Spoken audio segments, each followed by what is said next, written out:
So first, update everything. Make sure your Pixel phone software and Fortnite app are both updated to the latest versions. Epic Games usually add FPS option in updates. Next, enable developer option. Go to settings, about phone, build number, top build number 7 times until it says you are now a developer. So go back to settings and then system and developer options.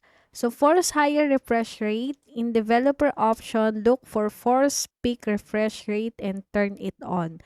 This ensures your pixel display always pushes 120 Hz if supported.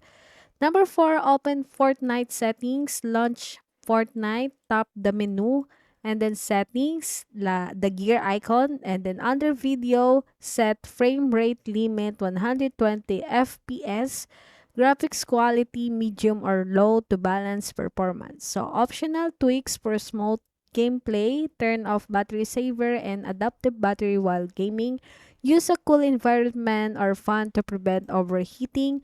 Consider a game booster app, Pixel's built-in or third-party to free up resources. Now your Pixel device should run Fortnite at 120 FPS for ultra smooth gameplay.